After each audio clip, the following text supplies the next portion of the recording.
Hi, my name is Bart. My name is Lewis. We are two pilots with a passion for history. Welcome to our channel, High on History.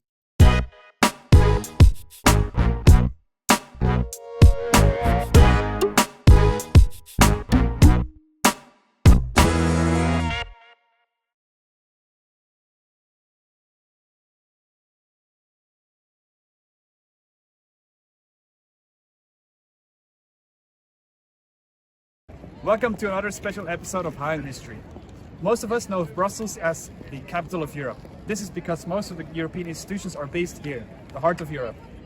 We see heated debates in the European Parliament leading to laws affecting our daily lives, and many groups come to the Brussels capital region to voice their concerns. That's right, in Brussels we find the European Commission, the European Council, European Parliament and much more. Most of them based here, right behind us at Place Luxembourg. We have been lucky enough to be in contact with two experts in the field, Professor Wolfram Kaiser of the College of Europe and Dr. Gilles Pittours, researcher at Ghent University. The European Parliament has invited us to discover together the unique story of the European Union. Enjoy. Hello everyone, welcome to another special episode on High on History. This one, as you can tell by the flag behind us, is about the European Union. We're right here in the Park Leopold, which is pretty much the center, let's say, of the European quarters here in Brussels. And next to me I have Wolfram Kaiser from Düsseldorf. Hello, how are you? Very nice to see you. Could you maybe introduce yourself to myself and to the audience? Yeah, I'm Wolfram Kaiser. Privately I live in Düsseldorf in Germany, but I actually work in the European Parliament part-time since last year, and that's in the role of head of the history service of the European Parliament. So the Parliament has a small service with 3 full-time employees and myself heading it in a part-time role, and the main purpose is to actually foster research about the history of the European Parliament, of national parliaments and what we call transnational democracy in the broader context of European integration since 1945. And then in my other part-time role, I'm a professor of European studies at the University of Portsmouth in England. So I lead a bit of a transnational life, moving around 3 European countries mainly. Yeah. A very long CV, yes. Very nice. Thanks again for doing this. And so yeah, obviously European Union. So my first question to you, Wolfram, I can call you Wolfram? Sure. In short, and for people that need reminding, what is the European Union? Yeah, that sounds like an easy question, but of course it's a bit difficult to answer. Yeah. Now the short version of the answer would be something like this. It's an organization which has 27 member states and it has a common set of institutions with some common policies. But of course there's also a longer version of the answer, which I want to give you as well. It's a bit more complex because people actually don't agree on what the European Union actually is. Now, in the beginning, it was probably more of an international organization with some supranational elements, but it was very heavily dominated by the member states in what is the Council. We'll talk about that later, I guess. And nowadays, of course, it's a very different entity. So many political scientists would now call the European Union a quasi-federal system, at least a political system that you can compare to the United States or to the Federal Republic of Germany or to Switzerland or to Belgium in terms of its internal composition. So now we have a political organization which has a common set of institutions. The Council, the Commission, the European Parliament, the Court of Justice has a common legal system which is really very important, where supranational law dominates over national law in case of a conflict, for example. Large set of common policies that are also binding for the member states. So the member states still play an important role, but we are really talking about a political system that has evolved very much from the early days after the Second World War. Yeah, you mentioned early days and Second World War. I think most people at home, they think that the European Union was created after Second World War, after the aftermath. Europe was, broken, let's say, after the war. However, was there maybe some European unity before the Second World War? Was there maybe talks of uniting the countries or not really? Yeah, well, I think the set of institutions that we now have in the European Union, of course, were created after the Second World War. Before then, there were many attempts perhaps to think about and to conceive some form of European unity. And of course, if you like, you can go back to the medieval period when this was heavily shaped, of course, by by religious notions of Europe united in Catholic or Christian Catholic thought, and that of course played a negative role in many ways as well, because it was directed against a perceived external enemy. Crusades, for example. Yes, in the context of the Crusades. So this is perhaps not exactly the kind of tradition that the European Union wants to see itself in, or saw itself in, when it was created after 1945. But then of course we also have other attempts to create a more integrated Europe. Technically, for example, or technologically, in the 19th century we have the evolution of new technologies like the railways. Railways crossing borders created questions of how to regulate that, what kinds of tracks to build and use, how to integrate timetables. So there are things that maybe are a little bit technical but affected citizens in their everyday lives very significantly, that also required common action, if you like, by the states, not just by the states however, but also very often by experts in transnational voluntary organizations or in international organizations who had to agree on common solutions to these kinds of common challenges that were connected to industrialization and new technologies.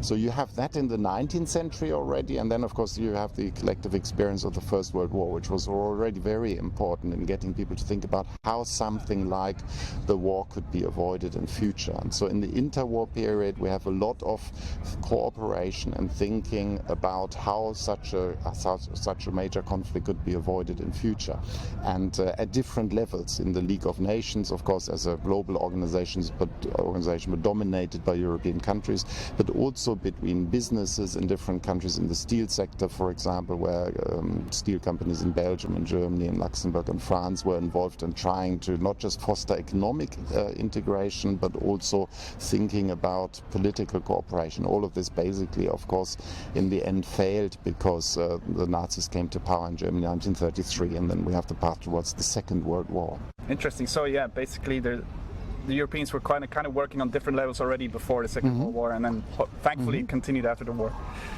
Wolfram, you mentioned steel. For a fact, I know the European Coal and Steel Community, the ECSC. However, in 1949, the Council of Europe was founded, and it's a bit confusing. There's so many terms. Why was the Council of Europe founded in 1949? Yeah, you're absolutely right. There are many different terms. This is a completely different organization. It's got nothing to do with what is now the European Union. The Council of Europe was essentially created in 1949 because of the disappointment of the governments of particularly France and also the Benelux countries, the Netherlands, Belgium and Luxembourg, with previous developments until 1948-49 in European integration. And this, I think, has a lot to do with basic conflicts between France and the United Kingdom over the future of some form of European cooperation or integration. So the British were very keen on two things. They wanted to support a peaceful reconstruction of Western Europe, and this of course had a lot to do with the emerging Cold War and the perceived threat from the Soviet Union and communism. But they didn't want to participate themselves in forms of economic integration. And the reason for this was simply that the United Kingdom had very global economic links still. So a lot of its export relations were with the Commonwealth countries and its still existing in those days, of course, empire, or with the United States, and not so much with Western Europe. Only 25% of British trade were with Western Europe. So Britain did not want to participate itself in economic forms of integration. And also, secondly, it did not want to participate in any forms of cooperation that would go beyond strictly intergovernmental forms of cooperation between the governments, like in any traditional international organization, like the United Nations, which was created, of course, after 1945 as well. And this, from the French perspective particularly, didn't go far enough, because first of all, the continental European economies were far more integrated, historically speaking, and after 1945 there was a recognition that despite the political problems with the Second World War, with the Nazi German domination of Europe until 1945, and the difficulty of thinking about reconciliation and cooperation with the emerging West German state, which was created eventually in 1949. Nevertheless, there was a widespread recognition that it would only be possible economically to reconstruct Western Europe by cooperating with West Germany and integrating the West German economy and reconstructing it. This was very important important for a country like Belgium or the Netherlands. These countries were highly trade interdependent, and particularly with Germany. So they needed a cooperation with Germany for their own economic reconstruction. So clearly the French, the Belgians, etc. wanted to go further in terms of economic integration to create something like a common market. And secondly, the French were particularly keen in those days, in any case, on some form of what later became known as supranational integration, institutional integration. So to create some kind of institutional setting which would prevent any one member state from issuing a veto, from saying that this is something we don't want. And the fear was, of course, that some kind of later united Germany might again want to exercise some form of domination of such an organization. And this wouldn't be possible in a more supranational form of organization. And so these were two basic fault lines, largely between the French and the British, over the question of what kind of economic cooperation or integration do we want, and do we want to participate in, or what kind of political integration or cooperation do we want and participate in. And so as a result of this conflict in 1948, the French government said, look, what we've got up to now, which was the Organization for European Economic Cooperation and Development, is something that doesn't go far enough, because it's just about the abolition of non-tariff, it's just about the abolition of quantitative restrictions. So it was doing something to alleviate the barriers to trade that existed in the post-war period, but it has no proper political meaning. It just has a small secretariat, is dominated by the member states. It's not economically or institutionally what we want. And therefore we propose a new organization which became the Council of Europe, which would be able to go in that direction, much further in the direction of economic integration and political cooperation. All right, very interesting. So yeah, what I get from that is that economics played a massive role to the creation of the European Council and the European Union later. Let's go back a little bit more before that. So we have the creation of the European Coal and Steel Community. We talked about that real shortly lately, and it's the predecessor, let's say, of current European Union. Do you agree with that? Cool.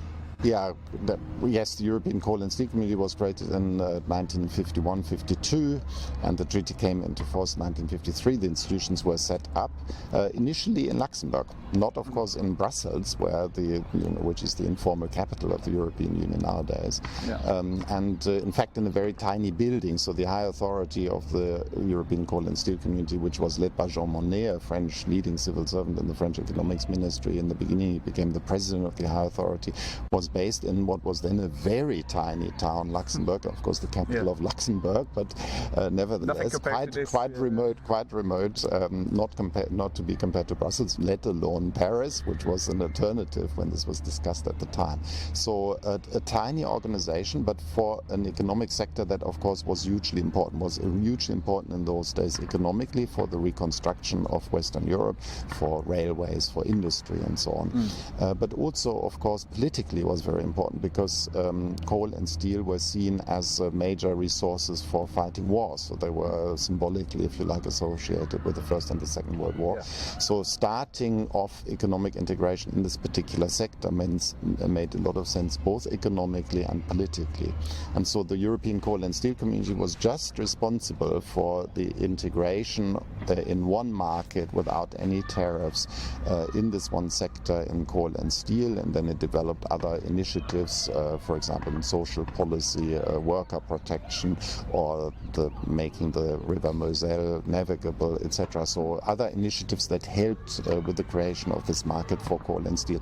But I think the most important thing was probably the institutional innovation, because now we have a set of institutions. The high authority, which is in the European Union, is now the European Commission, and also the Council of Ministers, which is the representation in the coal and steel community of the governments, a court which takes legally binding decisions, and a common assembly, as it was called then, now the European Parliament, which has very limited powers in those days, but nevertheless for the first time is formed, and where delegated members of the Parliament, not as nowadays elected directly, but delegated members of the national parliament, sit together for the first time in the history, in global history, in transnational political groups.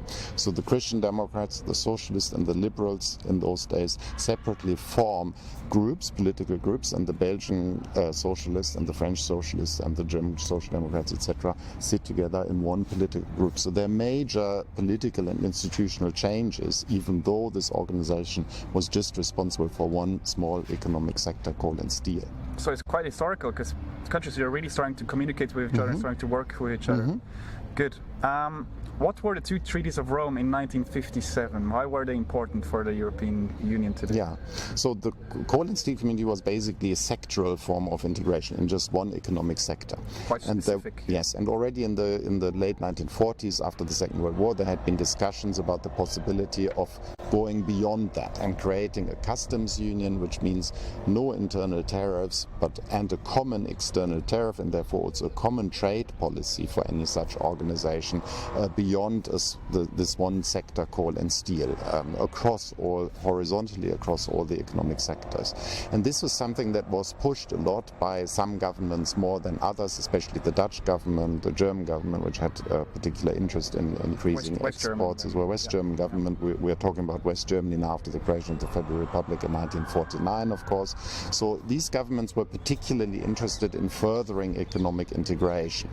And at the same time, it was also clear that sectoral integration in just coal and steel was, of course, limited in terms of also, not just economically, but also in terms of the political meaning. But it was working well. So it turned out after the start in 1952-53 that the institutional setup worked, that Franco-German cooperation particularly, which was, of course, particularly difficult in the earlier years after the Second World War, worked really well.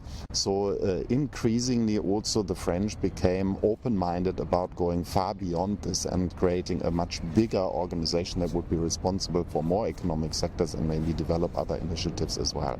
And so then in the mid-1950s, in 1955, we have proposals by the Belgian, the Dutch and the Luxembourg governments which coordinated their approach to this to say, well, why don't we go beyond what we've got now and we create two other organizations. One is a customs union, what became the European Economic Community, and then also an organization which became Euratom for nuclear energy cooperation.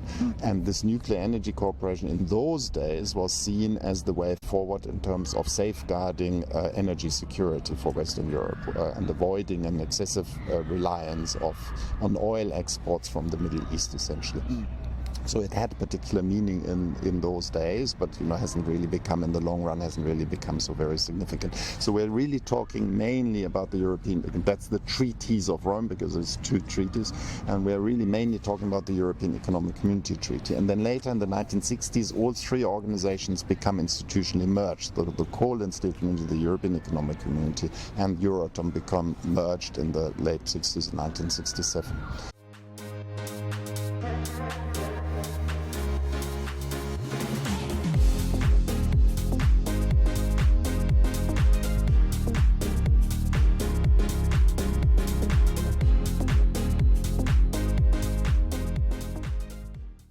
All right, Wolfram, you mentioned the founding members. Correct me if I'm wrong, there's 6 of them. Who were these 6 members, and how did they later create the European community? Yeah, so let's start with the smaller states, right? The Netherlands, Belgium and Luxembourg. The Netherlands, Belgium and Luxembourg nowadays often referred to as the Benelux countries, and the reason for that is that already during the Second World War, the governments in exile of these 3 countries, who were based in London, agreed to form a customs union after the Second World War. So the customs union for industrial products and agricultural products was in the process of being implemented after 1945, when the talks began about a broader form of economic and political cooperation, including the other larger neighbors, particularly of these 3 countries. Which were France and Germany, particularly the direct neighbors of the Benelux countries. And it's also true that these 5 countries were particularly highly integrated economically. But the 6th country, Italy, was of course also quite important. It came out of the Second World War, of course, having suffered from its own fascist regime, and participated as an ally of Nazi Germany in the Second World War until changing government in 1943, and the new government then sided with the Western Allies. So Italy came out of the Second World War also in a bad economic state, as well as in a political democracy that was very fragile. So we have very, very different motivations motivations among the 6 countries. You have stable parliamentary democracies in countries that were occupied by Nazi Germany during the Second World War, like Belgium and the Netherlands and Luxembourg. And you have a country, France, that of course was a large empire. It still had a large empire in Asia, but particularly in Francophone West Africa after 1945, and was initially aspiring to play a great power role again. So at the same time it had fought 3 wars in 3 generations with Germany in 1870-71, First World War, Second World War. So there was this big question about what to do with Germany, what was referred to as the German question at the time. And that was the most important question for France particularly. Les décisions de ce premier exécutif européen qu'est la haute autorité sont exécutées dans nos 6 pays comme s'ils n'en faisaient qu'un. C'est là une des transformations essentielles que réalise notre entreprise et le test de sa réussite. Ce premier marché commun, ces premières institutions supranationales, c'est l'Europe qui commence à s'unir. But also, of course, for Belgium. Belgium had been neutral in the First World War, but invaded by Germany when it attacked France, and again in the Second World War. So this Franco-German problem, if you like, was also very important for the smaller countries that were lying in between and had been affected by German aggression in this sense, or by the conflict between France and Germany already in the 19th century and in the First World War.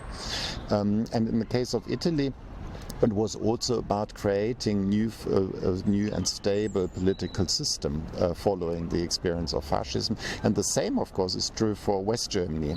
The West German state was only created, the Federal Republic, in 1949, but you have elections for the Länder, the member states of the Federal Republic, of course, in 1946 already. And an attempt by these newly created political parties in West Germany, the Christian Democrats, particularly the Social Democrats, which had a long tradition in German politics, of course, the Liberals and so on, to create a political system that would be stable and that would avoid any relapse into authoritarian or totalitarian structures like Nazi Germany. So a strong orientation towards Franco-German reconciliation as well, and trying to build structures where West Germany would be fully integrated in Western structures and, of course, allied to the United States as well. And economically, particularly, these 5 countries that were bordering on each other, the Benelux countries, France and Germany, were highly integrated in some sectors. Coal and steel we've already discussed, but in agriculture, for example, the French had a very strong interest in exporting wheat to Germany. Germany was a large agricultural import country, and for the French it mattered a great deal whether the wheat was coming from France or from Canada or Australia, for example. So there were interests in both industrial trade and in agricultural trade here among the different 6 founding member states, and a shared general political interest in reconciliation and stabilizing the parliamentary political systems after 1945. Cool. I think you kind of answered my next question already, because I was going to ask you what motivated these countries to join each other.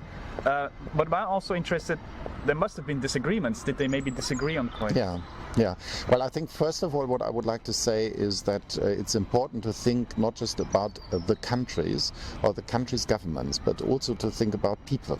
Because what we do see in the period after 1945, although it's not a mass movement, most people still live locally, but there's a strong urge that many young people particularly feel after 1945 to come together, to break down and overcome borders, and to create something that is new and also offers a new perspective for life together. Quite refreshing. And so you have the students or others in the federalist movement, for example, who actually meet on borders for what later became known as sit-ins, and trying to get rid of border controls, etc. Symbolic steps to represent their idea of unification, of some form of European unification. So I think from the very beginning it wasn't just about some pragmatic economic steps or forms of political institutionalization, but it was also about people, actual people. And I think that's a really important aspect about European integration as well, that's often overlooked when people talk about Belgium wanting that or Italy wanting that, etc. There were also great differences, not just between countries, but also across countries, depending on your own socio-economic background, your political preferences, and so on. For example, we forget nowadays that in France, 25% of the electorate voted for the Communist Party after 1945. In Italy, it was 18%. So the Communist parties in France and Italy were, of course, strongly opposed to this form of integration, and they claimed it's just another form of expansion of American capitalism, and they're allied to the United States and NATO, which was created in 1949. They saw themselves, in a sense, as an extension of the Soviet Communist Party. So clearly, if you were a French communist, you were not very happy about this form of European integration because you wanted it to take place in the communist mode, if you like. So I think it's very important to think about the fact that not all French thought in the same way about European integration or had the same dreams or aspirations, and that there were these major fault lines within the countries and across the countries in terms of what kind of Europe people wanted. Yeah. But where you also have quite a lot of cooperation across borders in the broader context of European integration, because there were a lot of issues increasingly that had to be solved in a transnational context. For example, environmental issues of water or air pollution. There was nothing in the treaty initially about this, so the European community had to develop a new approach to addressing these cross-border environmental issues through a common environmental policy in the early 1970s. And this was something that many individual people were very concerned about. You couldn't swim in the rivers anymore because they were so terribly polluted, or the fish were dying, or migrant birds were hunted by farmers in France and Italy and therefore no longer returned to Denmark or to Germany, for example. And so there were a lot of these kinds of transnational issues that individual citizens became concerned about, and that somehow had to be addressed by this new set of institutions that had been created in the form of what is now the European Union. Cool. So the countries had their disagreements, but they managed to work together and had a positive outcome.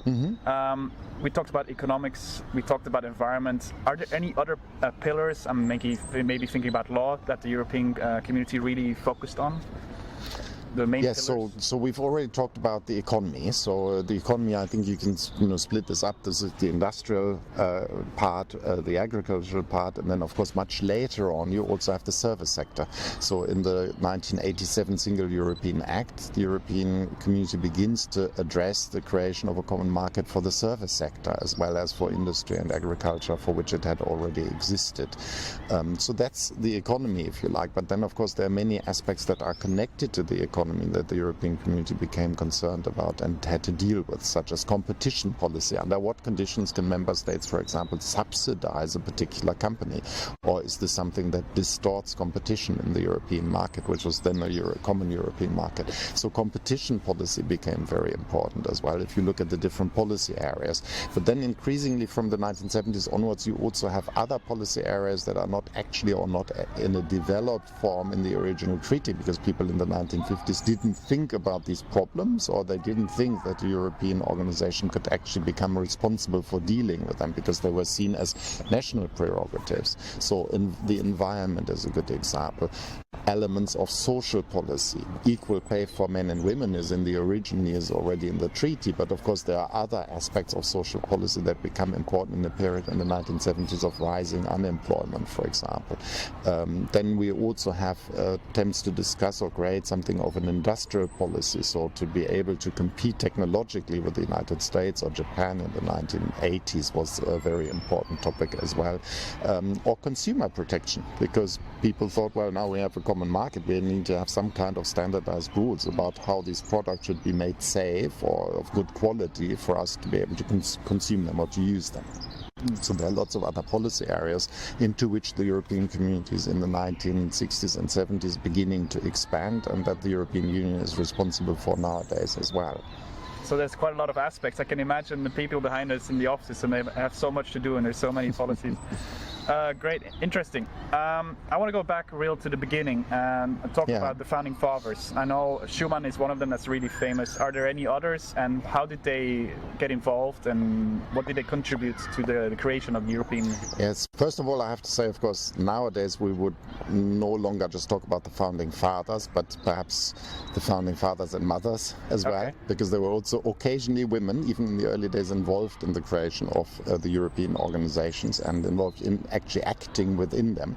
And just to give you one example, the first female member of the Common Assembly of the European Coal and Steel Community was a Dutch Christian Democrat woman, Margaretha Complet, who played an important role in the Common Assembly. But of course, like in national politics, in the early post-war period, politics also at the European level was very heavily dominated by men. So this is also where this term, the founding fathers, actually comes from originally, of course. Even though nowadays, of course, many women play important roles in European institutions. You have the Commission President, Ursula von der Leyen, the President of the European Parliament currently, Roberta Metsola, is also a woman. In those days, after 1945, you have key individuals who did play a very important role, I think, in bringing together their countries in this new set of institutions with common policies, and that we've already discussed. And I can perhaps go through a few of them just so that we understand a little bit what motivated these people, also in terms of their biographical background. So Jean Monnet is perhaps one of the best known. He was actually never involved in politics in France. He was originally a private businessman and helped his father with his cognac business in France. And then in the First World War, when he was very young, he was only 23 in 1915, he went to Paris and talked to people in the so-called Radical Socialist Party at the time, the trade minister in France.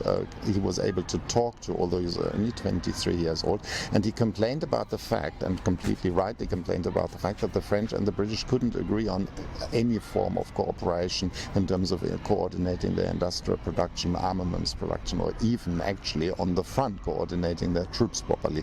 So he wanted to change this significantly in order to facilitate the Franco-British War effort and to win the First World War, or to win it faster, if you like, and managed to get the French and the British governments eventually to create a variety of different organizations, including the Allied, what was called the Allied Maritime Transport Council, which was based in London. It's a kind of high authority of the European coal and steel community, because you have leading civil servants, including Monnet, who are then working together in a small secretariat to try and allocate shipping tonnage efficiently in order to make sure that the goods that needed to be transported from the United States to Europe, for example, would be allocated in an efficient manner and not in terms of national priorities for the war. So Monnet had this idea of transnational cooperation by experts in small secretariats, this kind of idea already during the First World War. And then during the Second World War, he was instrumental in supporting the American government in enhancing the efficiency of US war production after the Americans entered the war in 1941, and had a lot of informal networks with American policymakers, which helped him enormously after 1945 to gain American support for these forms of European integration that we've already discussed. Monnet became the first president of the High Authority of the Coal and Steel Community and tried to instill, was convinced that it would be possible to become a truly European in the way in which he or others working with him would think about policy issues and challenges, and to avoid the domination of politics by national governments and national preferences or priorities. So that's one very good example. You can also perhaps take the example of the three Christian Democrat foreign ministers or prime ministers at different stages. Robert Schuman, who was French, from the Lorraine region bordering on Germany, of course, and Konrad Adenauer, the first West German chancellor after 1949, who was from the Rhineland region, bordering, of course, on the Netherlands, Belgium, and France, as well as de Gasperi, who came from the Trentino. The Trentino was a part of the original traditional Tyrol. It was the Italian-speaking part, very predominantly Italian-speaking, but belonged to the Austro-Hungarian Empire. And in fact, de Gasperi was already an elected parliamentarian in the Reichsrat, in the Austrian parliament, until 1918. So these people very often had transnational socialization. They were often able to speak foreign languages. So Schumann's first language was in fact German, not French, growing up in the Lorraine. But politically he was French, and in 1918, after the end of the First World War, opted for French nationality. He was often denounced after 1945 by French communists as Le Boche, the German. Yeah. Just for the fact that he actually spoke French with a German accent, because German was his first language. La France a toujours eu pour objet essentiel de servir la paix. L'Europe n'a pas été faite, nous avons eu la guerre. L'Europe ne se fera pas d'un coup, ni dans une construction d'ensemble. Elle se fera par des réalisations concrètes, créant d'abord une solidarité de fait. Le gouvernement français propose de placer l'ensemble de la production franco-allemande de charbon et d'acier sous une haute autorité commune. De Gasperi was, although his first language was Italian, was fully fluent in German, and until 1918 was supportive of the Austro-Hungarian Empire as a Catholic from the Trentino, and not of Italy, the nation-state Italy. Became the first Italian prime minister after the Second World War. Adenauer, already as mayor of Cologne in 1923, had argued that it was necessary to have some form of reconciliation with the French, who at that time, together with Belgian troops, had occupied the Ruhr area and the Rhineland, and that it would make sense to proceed with some form of economic integration in the coal and steel area, and also chemical industry. So coal and steel, which was taken up again by Schuman in 1950 with his proposal, which is known as the Schuman Plan, which then led to the coal and steel creation of the coal and steel community. And Adenauer had already been thinking about this in 1923 in the interwar period. And so when this idea came up, said, well, I've always been in favor of this, I've already suggested in 1923, I'm going to strongly support this. But also from the Benelux countries, you have important politicians who were instrumental in facilitating European integration. So if we look at Belgium, for example, as we're based in Brussels, someone like Paul-Henri Spaak, who was the Socialist Party leader, prime minister, foreign minister in different periods of time during the Second World War and after the Second World War, was very important for European integration. He headed in 1955, he headed the ministerial meeting which led to the initial negotiations, discussions on the negotiations about the creation of the European Economic Community, and he worked together very closely with one leading French and one leading West German official in actually drafting solutions for the future common market on what is now the European Union. So also played a very important role in the setting up of what is now the European Union. Right, interesting. So these founding fathers and mothers really work together from different countries. You mentioned the 6 countries. So we have, correct me if I'm wrong, France, the Benelux, West Germany and Italy. Now, my last question to you, Wolfram, is how did we get from these, and it's a very broad question, I know, how did we get from these 6 countries up to the current 27 countries? Yeah, I'm not going to give you the whole story, but at least I will talk a little bit about the initial stages of enlargement. What I think is really important to understand is that the European Economic Community, when it was set up in the 1950s, very quickly turned out to be a major success, both economically and politically. So economically, after 1958, we have a great growth of trade within the European Economic Community. So the tariffs are coming down eventually after 10.5 years are completely abolished. And so we have fewer barriers to trade, so-called non-tariff barriers to trade still persist until the Single European Act and the 1992 program, the creation of an internal market. But nevertheless, we have far fewer barriers to trade, so far more trade across borders and a great form of integration of markets in a period of course, when you also have no unemployment at all, except in the very south of Italy, where this is addressed by the possibility also in the EC for southern Italians to migrate to northern European countries and seek work in France, in Belgium, in Germany, or in Luxembourg, for example. So economically, this European Economic Community is seen as hugely beneficial for all of the member states and also the citizens of the member states. Even in a country like France, when you had a long tradition of protectionist attitudes and fears about being overrun or outcompeted by Dutch or German or other companies. So, of course, this created a lot of attraction for third countries. countries that were looking towards this common market and thinking, economically speaking, well, this is something that maybe we want to participate in and profit from as well, for different reasons. So in Denmark, for example, the Danes were very dependent still on exporting their agricultural products, mainly to the two large agricultural import countries in Western Europe, namely West Germany and the United Kingdom.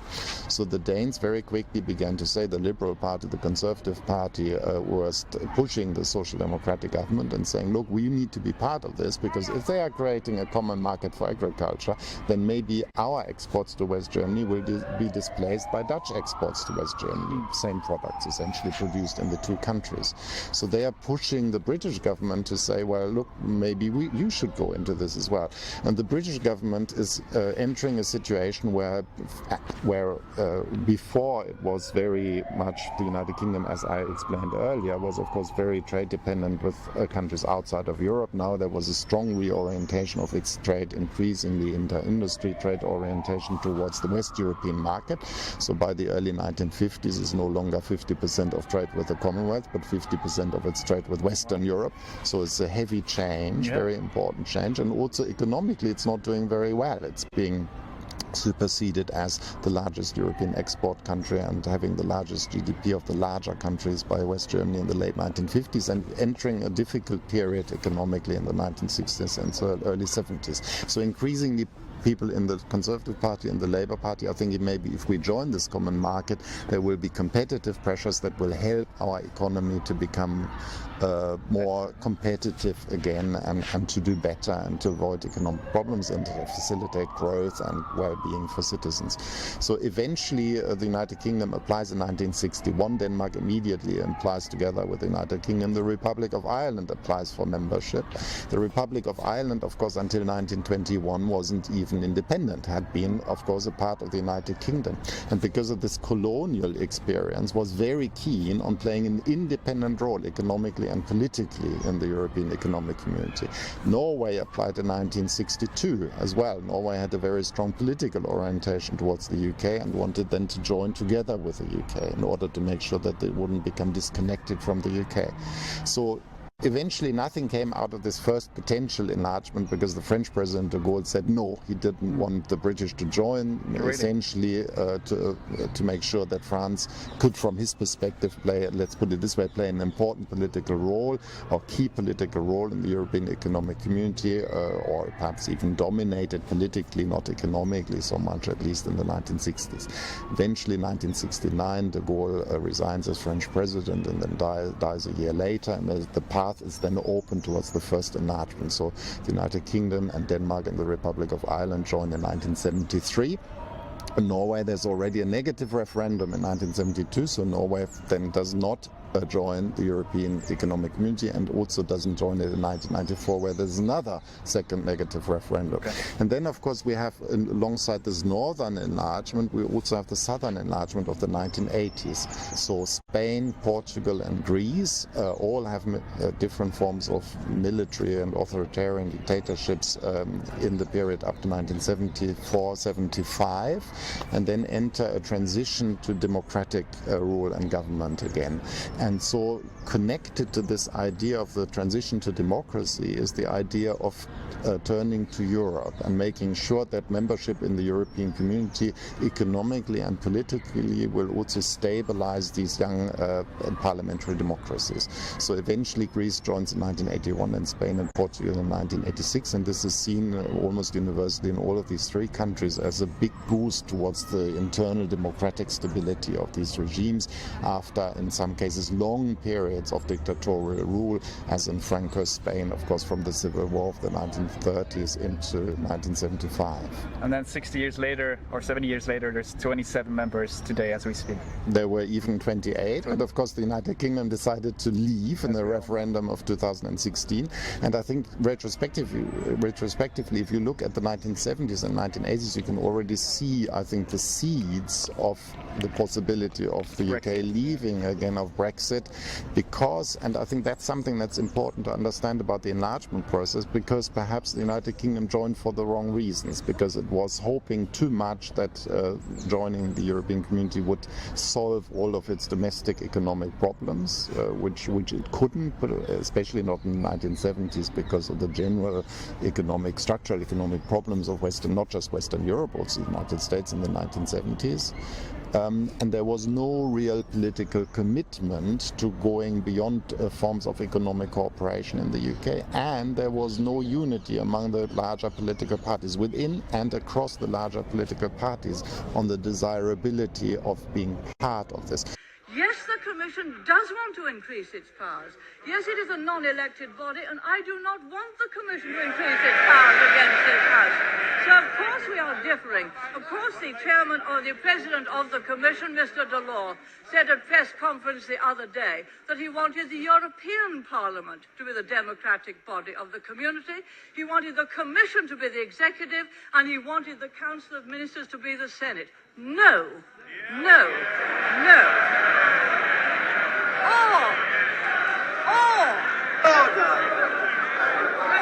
Already in 1979, the Conservative Thatcher government comes to power in the United Kingdom, and the Labour Party then, 2 years later, decides that it wants the United Kingdom to leave the European communities again. So you can see that this internal debate about whether or not membership is actually a good thing is something that basically continues in the United Kingdom throughout its period of membership in what is now the European Union. So the seeds, in a sense, for Brexit were already sown in the early 1970s when the UK actually joined the European community.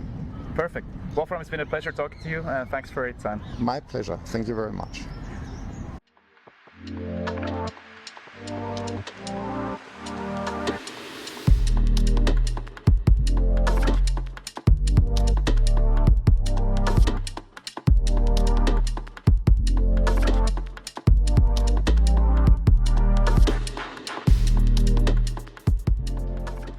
So guys, we now, as you can tell, we have a second speaker, Dr. Gilles Pitors, fellow Belgian from Antwerp. He's a researcher here at the European Parliament.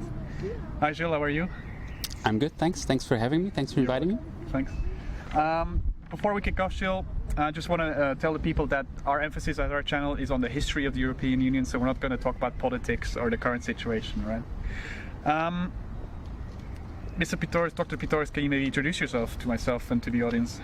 Sure. My name is Gilles Pitors. I'm a researcher here at the European Parliament History Service. It's a part of the European Parliamentary Research Service of the EP. At the History Service, we do historical research into the European Parliament and European integration more generally, and I personally focus most on questions of democracy and citizenship. Before working here, I have been a doctoral researcher at Ghent University, where I did my PhD on the Europeanization of national politics. I've been a lecturer at University of Groningen in the Netherlands, and at the ULB here in Brussels as well, where I'm still lecturing a course. And currently I'm also affiliated to Ghent University, Brussels University, and University of Leuven as well as affiliated researcher. So that's very short about me. It's already quite a long list, quite impressive, yeah? Well, thank you. Perfect. The first question for you is, and it's all a bit confusing for me as well, what is the difference between the European Commission, the European Parliament, and, let me check, the European Council? What is the difference between each? Right. So the European Union is based on four main institutions. Those are the European Commission, the European Parliament, then you've got the Council of the European Union, which is better known as the Council of Ministers, and then you've got the European Council. Importantly, the Council of Europe is not an EU institution, right? So Council of Europe is an entirely different institution, has nothing to do with the EU. It will come up in our conversation probably, but it's not one of the main EU institutions, so the Council of the European Union and the European Council. Now, I think one of the easiest ways of explaining the difference between these main institutions is to simply compare with the national system of politics. So if you take Belgian politics, for example, right, you've got a government, you've got our Chamber of Representatives, and you've got our Senate. Yeah, you've got a bicameral system, and in many ways, the EU institutions operate in the same way. Right, so you've got the European Commission, which is somewhat of a government-ish. It's the executive institution. It executes policies, right? And then you've got the two representative chambers, more or less. You've got the European Parliament, where the people of Europe are represented. Which is just behind us. Which is just behind us, exactly, right? And where the people of Europe are represented through direct election of our representatives in the Parliament. And then we've got the councils, where the member states are represented, right, with one representative each. Which is 27 members today. Which is 27 members today, exactly. Now, the European Council is a little bit of a special case, so I'll treat that in a second. But this idea of having an executive, having a representative of the states, and having a representative house of the people, it's very common in national systems, especially federal systems. If you look at the US, for example, right, you've got the US government with the president, obviously, then you've got the Senate, and you've got the House of Representatives. Same thing, right? In Germany, you've got the government, and you've got the Bundestag, Bundesrat. Same thing, right? Even the Netherlands or the UK, which are not federal systems, even they have a bicameral system. Tweede Kamer, Eerste Kamer, First Chamber, Second Chamber. You've got the House of Lords, House of Commons in the UK. So that's a fairly common system. Now there is one huge difference, and that has to do with the right of initiative.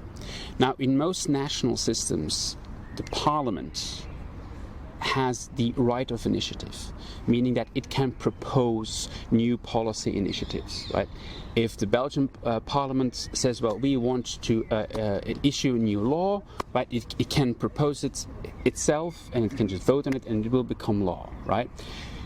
The European Parliament does not have that right of initiative. In fact, in the EU, it's the Commission who has the exclusive right of initiative. Okay. So only the Commission can actually propose new legislation.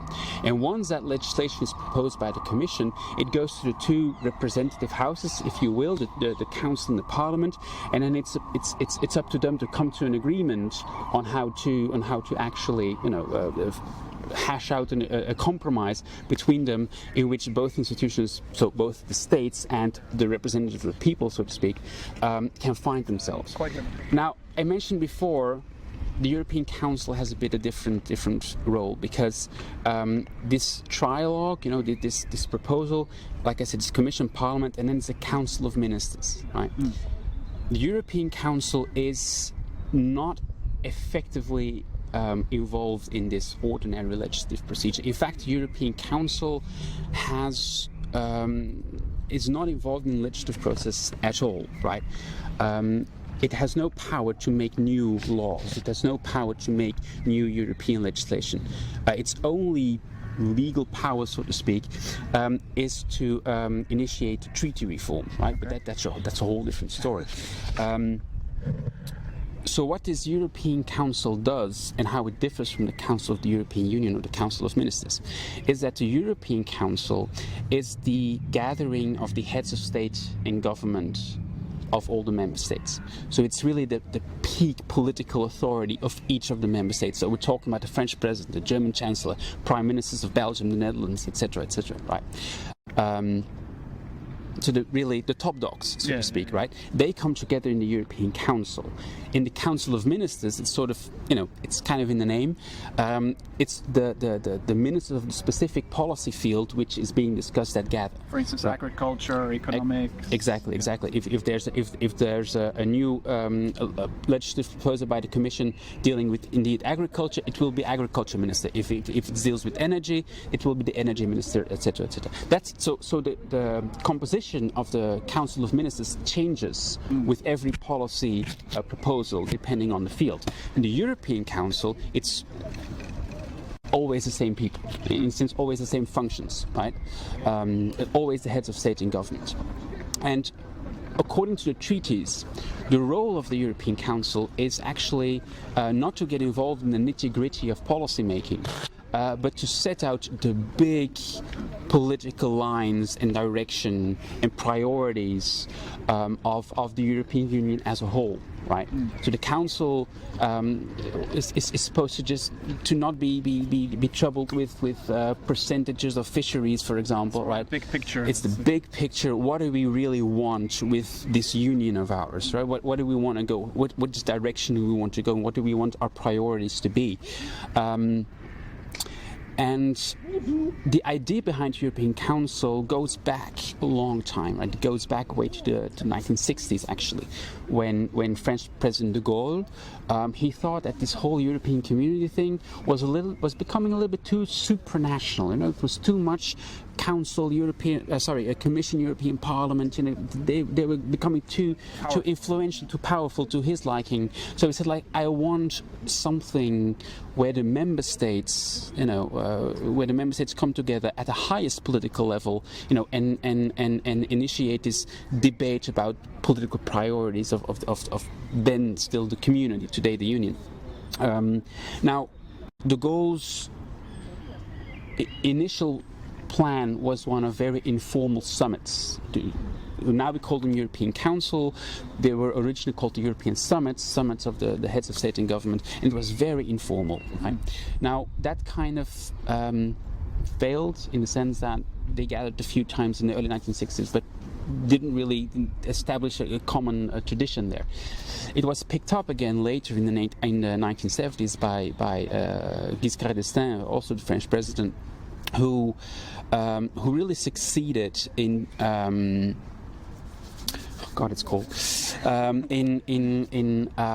in establishing a tradition of getting these summits on a regular basis, getting the heads of state and government together on a regular basis. And it became such an established tradition that it got formal recognition in Maastricht as, at that time, not yet an EU institution, but at least an important part of the EU institutional architecture. And then in Lisbon, it was officially, okay, this is a European institution, right? We've got the European Council, and today they've got their own building, their own president. First one was quite recently Herman van Rompuy, our former Belgian Prime Minister, and then Donald Tusk, former Polish Prime Minister, and now it's Charles Michel, again a Belgian former Prime Minister. So there's really a continuity there. It's starting to become a continuity, like a real. Shattered before, and now it started as an informal gathering of, like I said, the highest political level, and today, even though that the European Council is not officially part of the legislative process, it has an enormous political impact and political authority.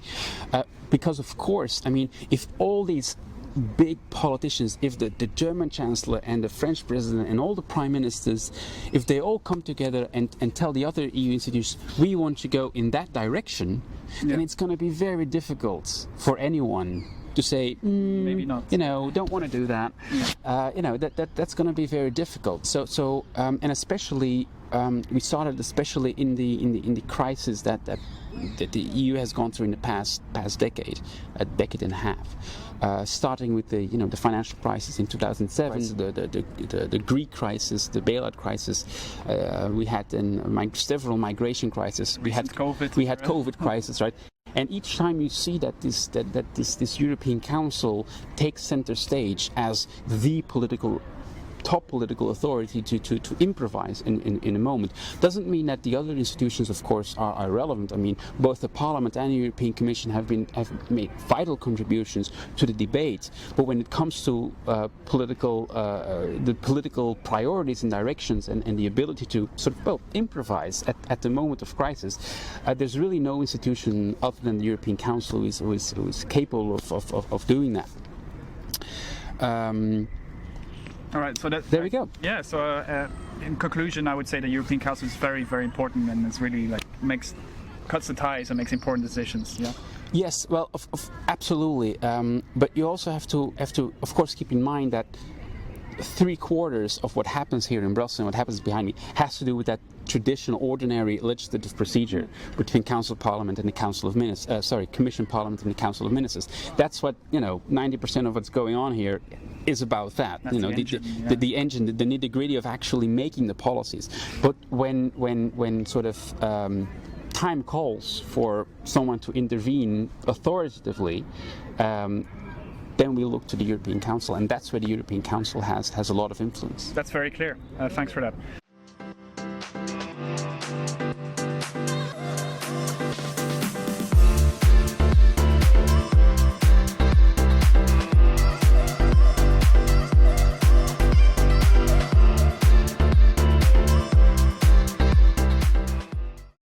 The next question I have for you is, in short, can you talk about the central bank which is in Frankfurt, Germany, and then you have the European Court of Justice, which is just south of Belgium, in Luxembourg. Yeah. What do they both do?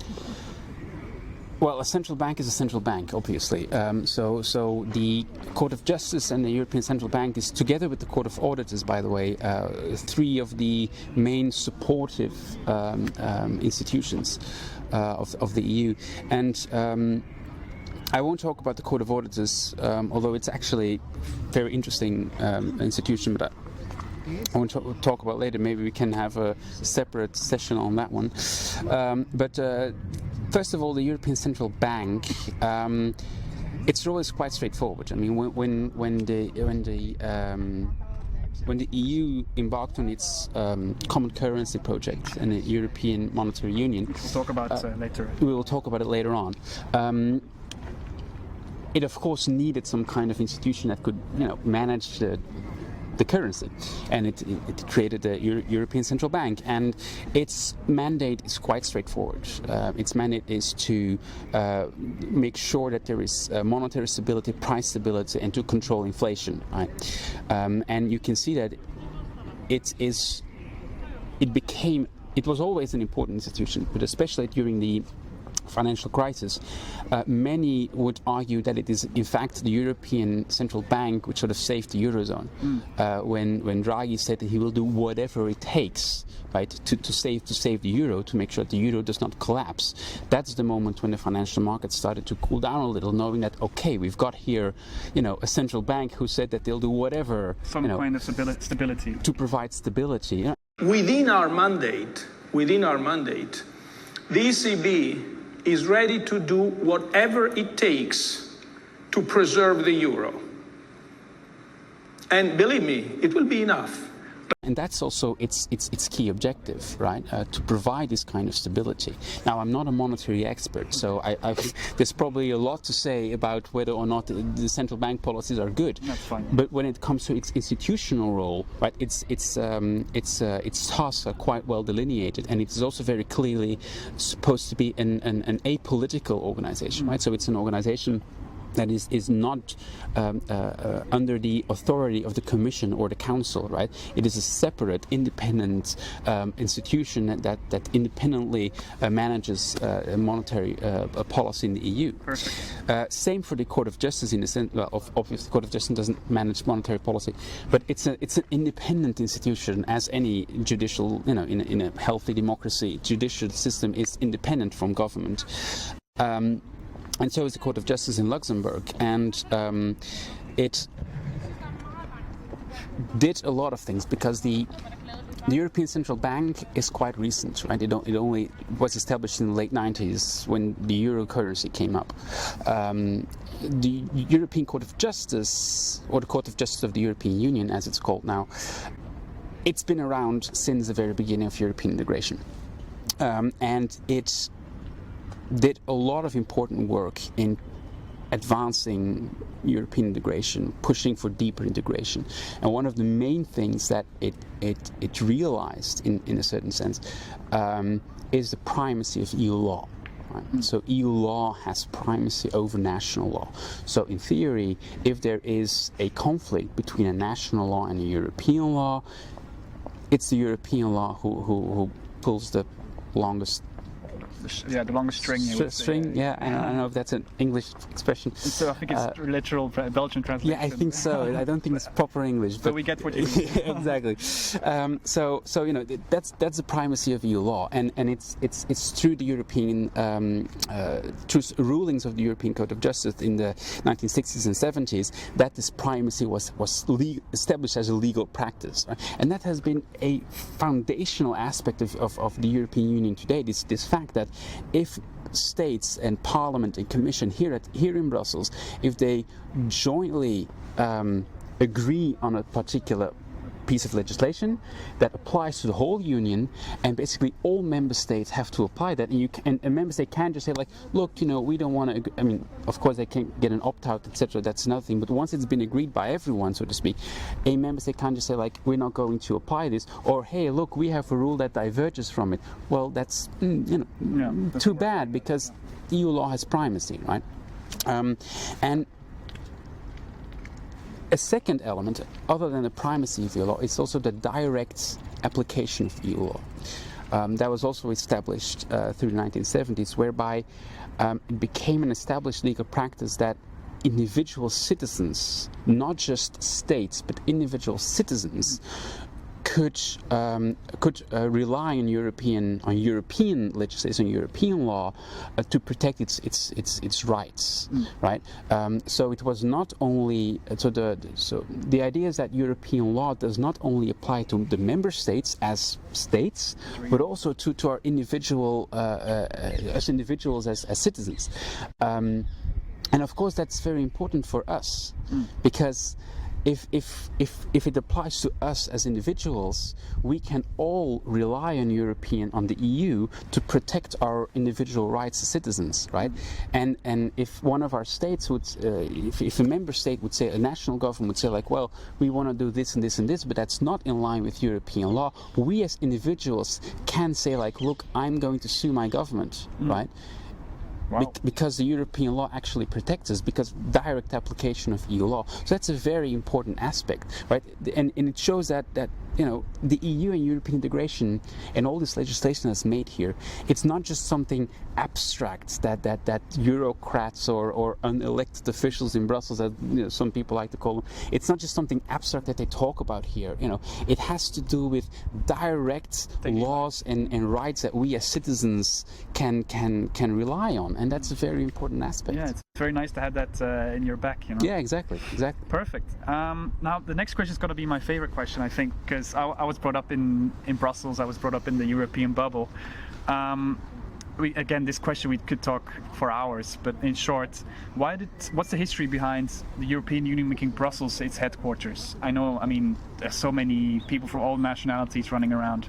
Why did the European Union make Brussels its center? Well, that's a very long story. And it's a very complicated story as well, and I won't bother you with all the details, but the story is, to make it a little bit clear, the story is that before it really goes back to the very start of the European integration project, because now we think of the EU as something that exists and might be a little bit complex, but it's there. It's the EU. We take it for granted. Yeah. It's sort of taken for granted. But at the beginning of European integration in the 1950s and 60s, mainly 50s.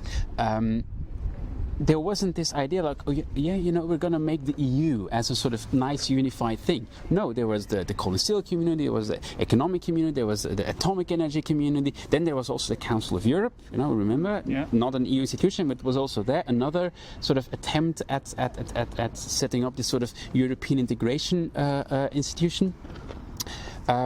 And each of these institutions had their executives, had their councils, where member states come together, and many of these, especially the ECSC, the coal and steel community, economic community, Euratom, also had their parliamentary sort of representation.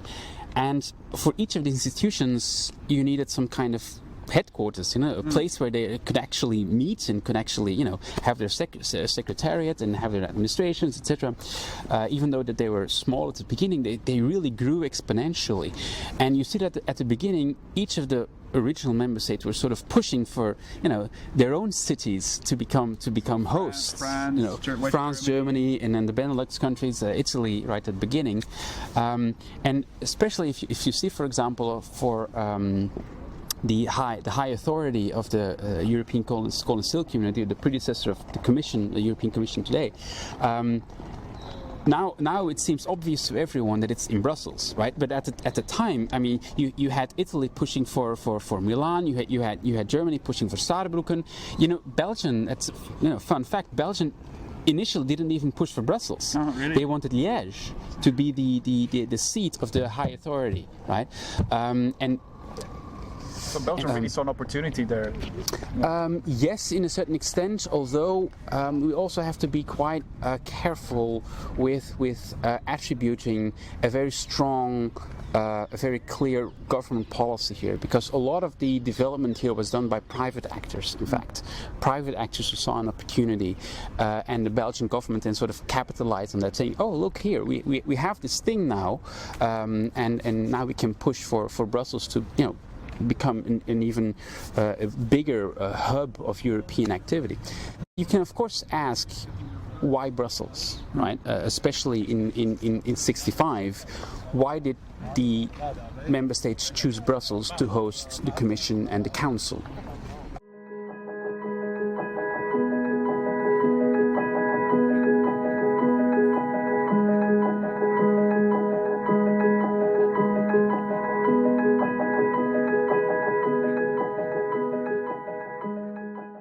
And it's very difficult to separate them, but there are some practical reasons for it, some political reasons, some symbolic reasons as well.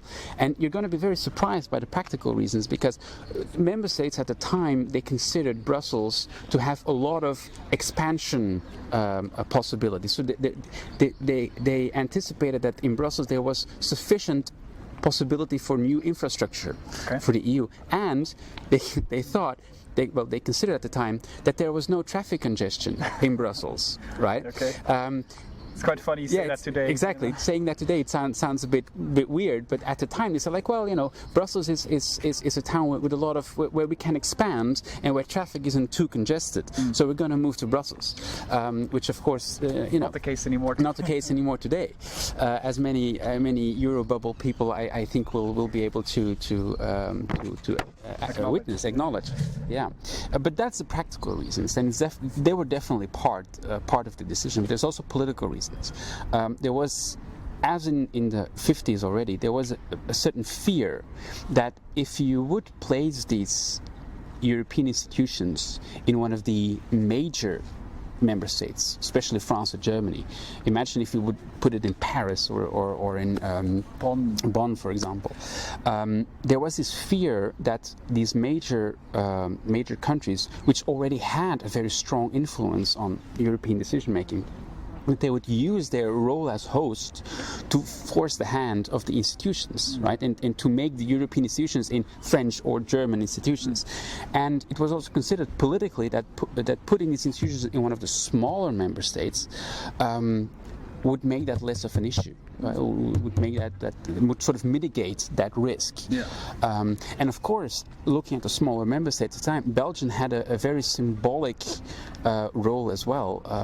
It was the meeting place. It's literally, so to speak, the border country between Romanic and Germanic cultures and languages.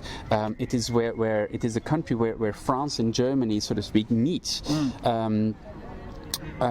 And it was also, not to forget, it was an important driver of one of the very first post-war integration process, which was the Benelux initiative, still exists today, and Belgium was really a driver of that early integration process, and so Belgium was considered also symbolically to be a good host country at the time, and that's why eventually, once the Belgian government sort of left the idea behind to go for Liège and said, okay, let's focus on Brussels and really try to push Brussels, it turned out to be, from a practical, political and symbolical point of view, to be the proper host of the institutions. And the rest, as we say, is history.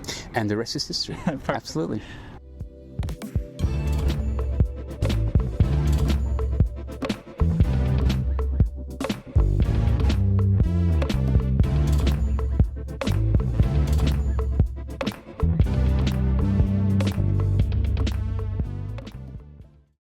So, after the fall of the Berlin Wall, an important event in history, also a piece of the Berlin Wall just in front of the Parliament. Very soon after, we have the Maastricht Treaty of 1992.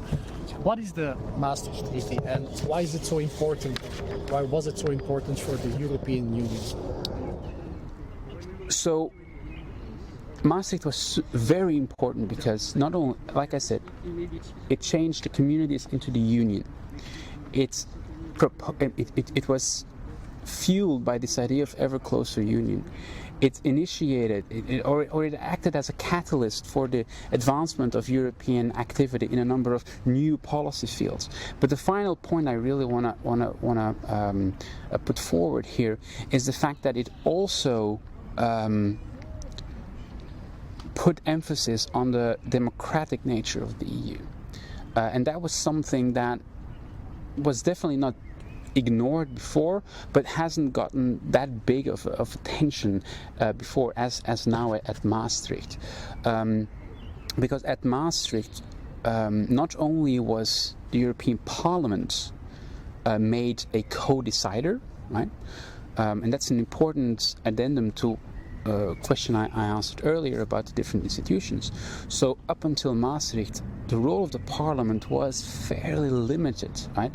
It could cooperate, it could advise the Council and the Commission on what to do, but its actually decisive power as a co-decider was very, very limited.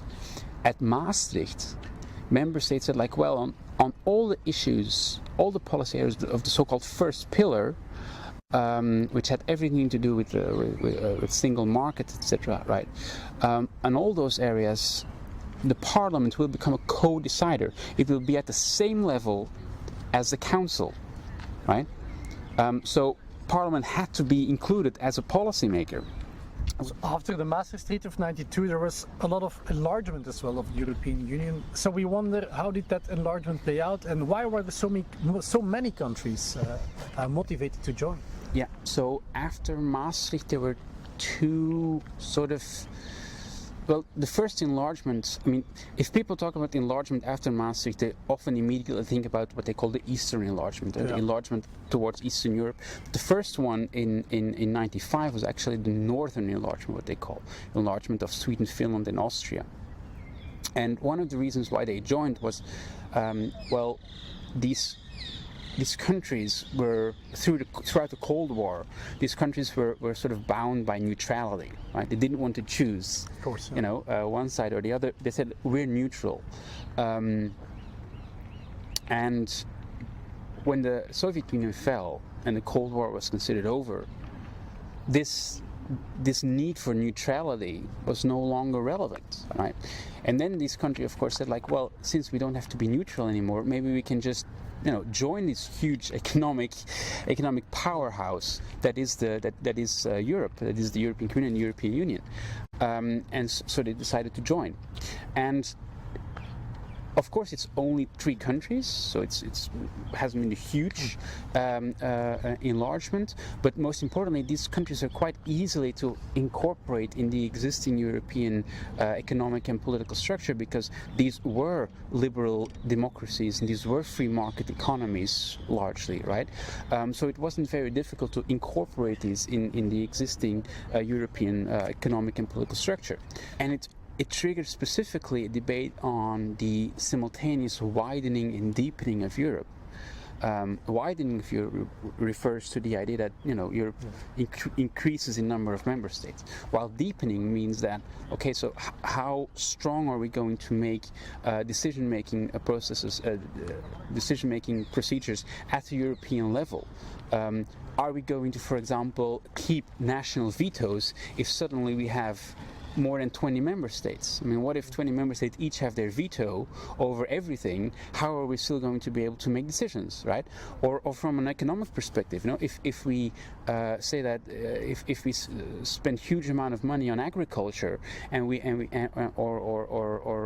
industrial regions, and suddenly we have this huge part of Europe which has much lower economic levels of development, how are we going to finance that? All these kind of fundamental questions, they really popped up, and they really sparked this idea, how is Europe going to manage that? And you can see that in treaty reforms, especially the Amsterdam Treaty and the Nice Treaty Amsterdam Treaty of 97 and Nice Treaty of 2001. These were explicitly, well, almost explicitly, attempted at further reforming, based on the Maastricht Treaty, further reforming the EU to sort of prepare for this Big Bang Eastern enlargement. And in that sense, the Eastern enlargement was actually very different from previous enlargements, right?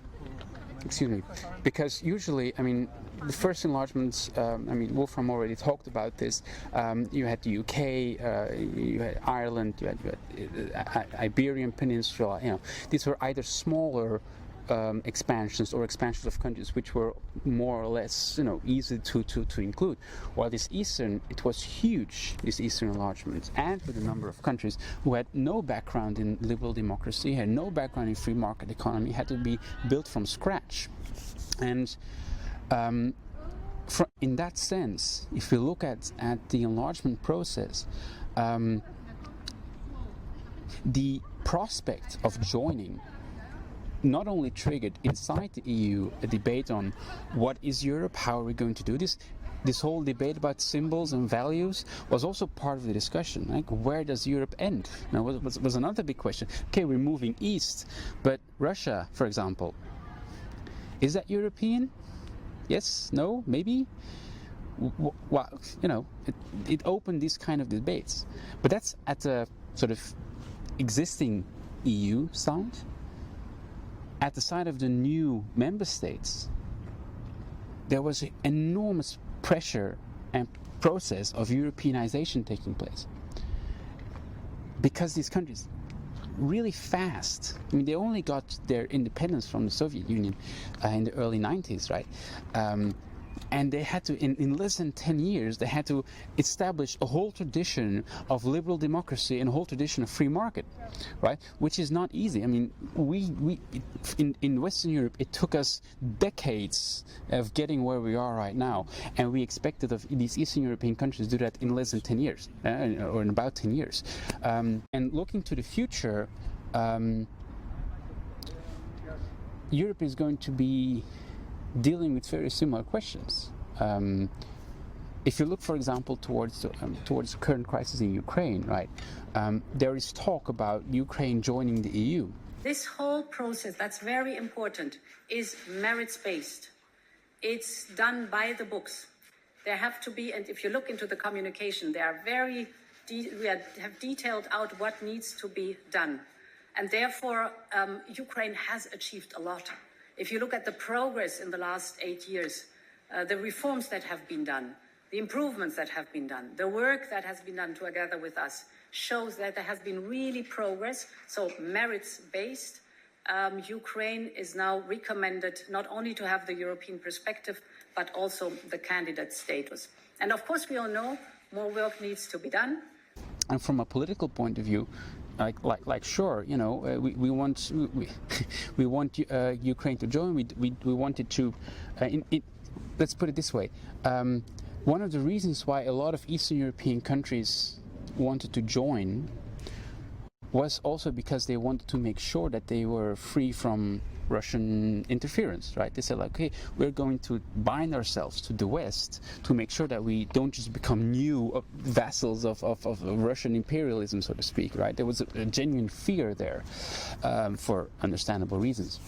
And today we see, like, Ukraine kind of wants the same thing. That we want to be part of the EU, not only because there's, you know, it's a huge economic powerhouse, and we want to be part of that, but also sort of as a shield versus, you know, Russian expansion or Russian aggression. But in many ways similar to the great expansion towards the eastern enlargement in the early 2000s. Also with Ukraine, there are people questioning here, asking the question, I think it's a right question, how are we going to manage that? Because Ukraine is a huge agricultural powerhouse, right? It's huge agricultural industry, which is very productive, very competitive. And if it would become part of the EU, that means that there's a huge amount of money going to Ukraine because of our, you know, agricultural policy. So there's a lot of questions again, and again asking about what does this mean for the EU, but also in Ukraine, you know, how can we, you know, become more the prospect of EU prospect of becoming a member of the European Union is also triggering in Ukraine a number of debates on how can we make sure that we have a working free market system, that we have a working liberal democracy system, right? So each of these main large accession rounds, they always trigger these kind of questions, both inside the EU, like how are we going to manage this? How can we adapt the EU to accommodate this new country? And do we want that? Do we want it to be part of the EU? But it also triggers questions inside the new member state or member states, thinking how can we transition to a system in which we actually fit in this European construction? We had the Maastricht Treaty, the enlargement, very important, 1999. Everybody knows about it. Many EU citizens use it every day. The euro currency was introduced. Could you maybe talk about how that process played out? Well, the currency, like I said earlier, the currency was initiated in the Maastricht Treaty, right? So it was put in the Maastricht Treaty saying, okay, we're going to have a common currency. It's going to be called, going to call it the euro. Now, it's not the first time that there was this idea of a common currency. The idea started already in the 1970s, actually, with the so-called Werner Plan of I think it was exactly 1970, who had a plan to, the beginning of the 70s, start preparing a common currency, and by the end of the 1970s, we would have a common currency. That was the plan. Now, of course, 1970s, we've all seen that 70s show, right? There was oil crisis, there was the financial crisis with the breakdown of the Bretton Woods system. So that sort of, destroyed those plans of a common currency.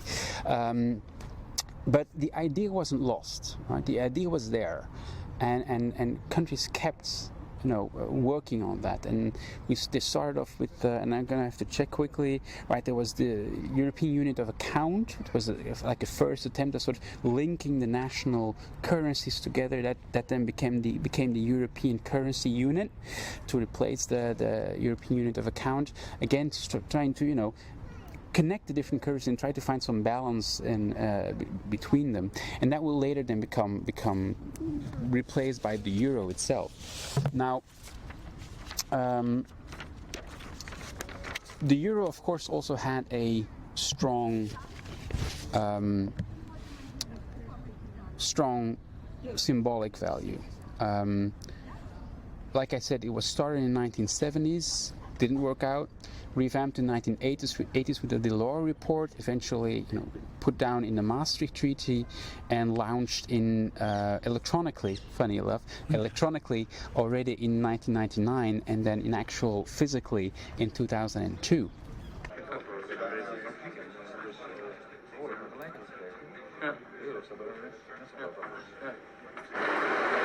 not bad. You think it'll replace the Irish pound? I don't know.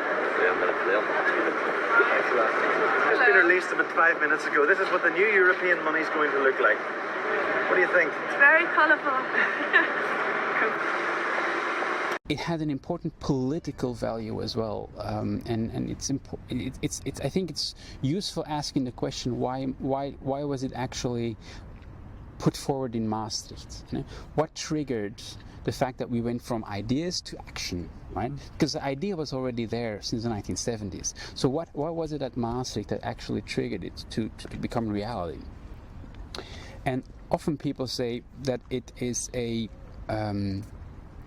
political compromise between France and Germany, because of course at the end of the Cold War, Germany eyed reunification between Eastern and Western Germany. And Germany, the West, was already an economic powerhouse, a very strong currency, the Deutschmark, and there was this considerable fear in France that if Germany would reunite East and West it would become too big to manage, and the French counterweight would not be strong enough anymore to provide this sort of balance against German power in Europe. So the French said, okay, well, you can have your reunification, but you have to let go of the Deutschmark. You have to accept the euro as a common currency, so that we can all sort of, keep on balancing each other out, right?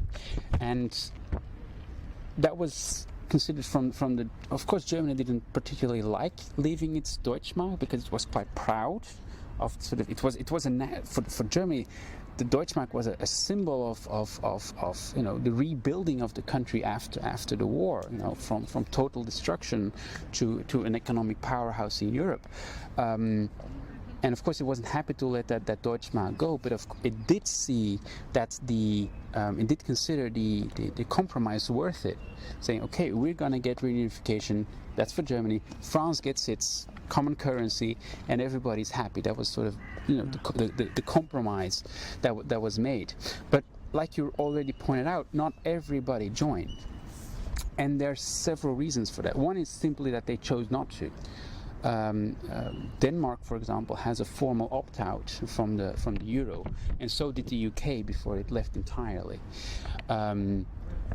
Denmark put it to its population and in a referendum, and the Danish people just said nope, we don't want to join the euro, and there's a bunch of reasons there.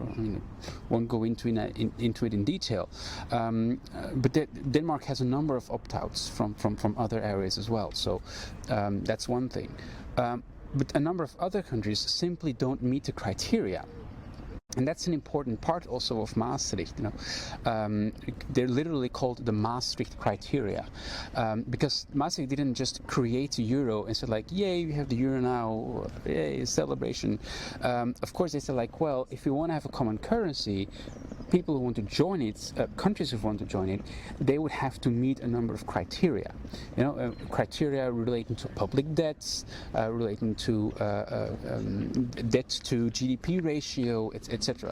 And they say like, well, if your public debt is too high, if your economy can't really carry the debt you have, you can't join our Euro club, right? So there was this criteria, and there's simply a number of member states who currently don't meet those criteria yet, in terms of economic development as well, before they could join Euro. But the idea is that all new member states automatically join the euro once they are ready for it, right? So apart from those countries who have an actual opt-out, currently Denmark is the only one left. The idea is for all other EU member states to eventually join the euro once they meet the Maastricht criteria. And here the relation with the citizen was also again very important, because for many citizens being part of Europe remains still very abstract. I mean, I mentioned the primacy of EU law and the direct application of EU law, and it was all very important, but most people didn't really realize that fully, because it's still not something physical, right?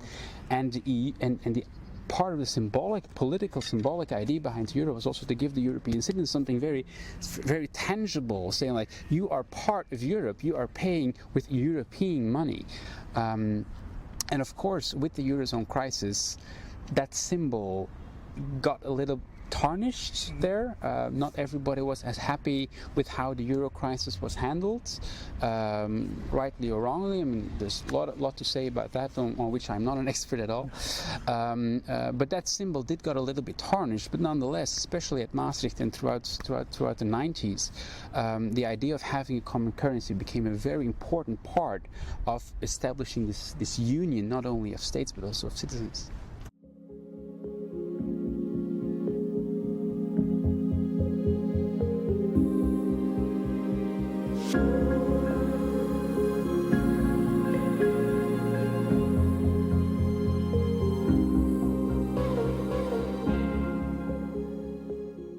But we agree Europe has been through a lot of crises as well. But there's also really, a big point, something positive. In 2012, the European Union being granted the Nobel Peace Prize. Why actually? Well, I looked it up for you, to be fair, and the Nobel Peace Prize Committee said that it granted the EU the Peace Prize for, and I'm quoting here, for over 6 decades contributed to the advancement of peace and reconciliation, democracy and human rights in Europe.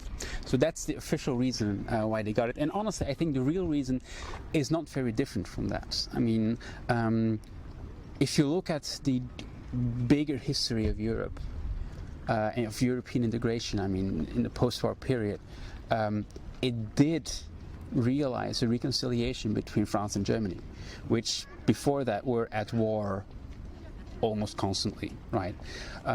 With 2 huge wars as a result, which devastated Europe and many parts of the rest of the world. But European integration, the idea of working together in Europe, overcame those historic animosities and realized the reconciliation between these 2 powers, which in itself is already quite important. And the Nobel Peace Committee, they even mentioned that Europe is contributing to human rights promotion in Turkey, for example, right, in the broader neighborhood around it.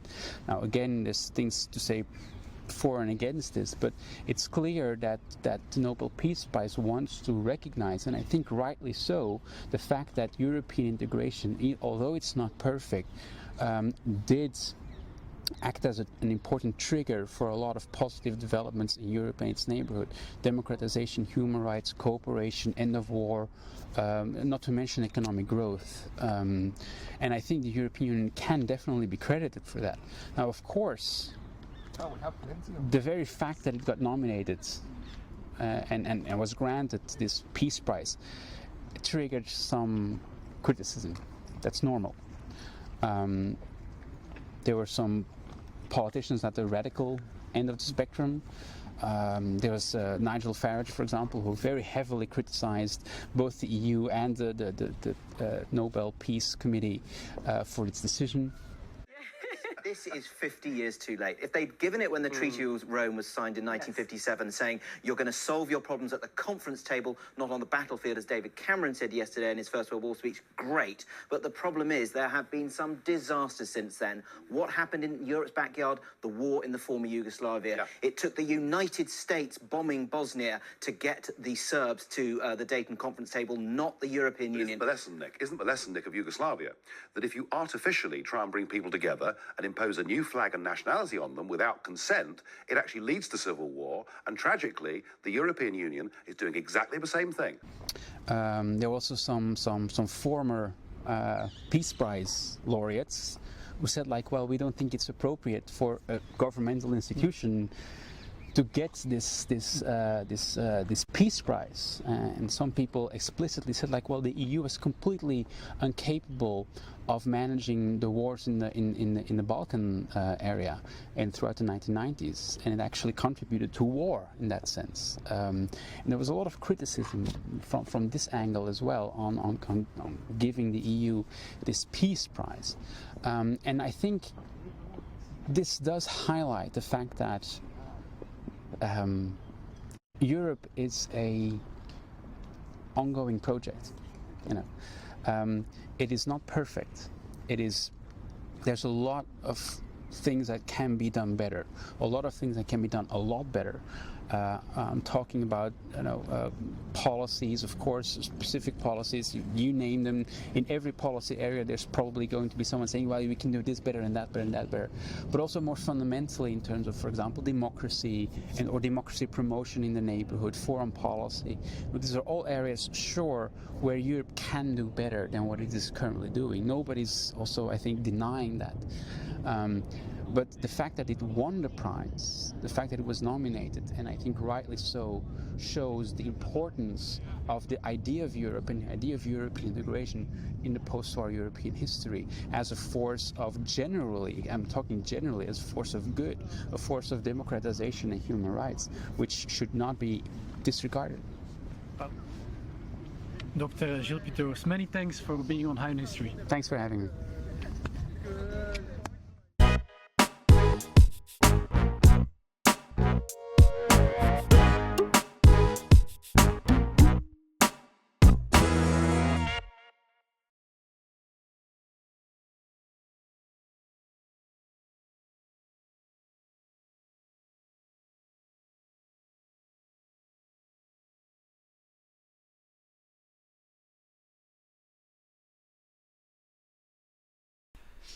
Voilà, faut pas avoir peur de laisser un petit commentaire hein, sur les vidéos. À quoi ça sert que moi je fais tout ça? Ben de lourrique, bande de fainéants, un petit commentaire, c'est bien, c'est pas bien, je m'en fous, faire me kluten nun, dans le deuvel, n'importe quoi quand même. Oh, oi, oi.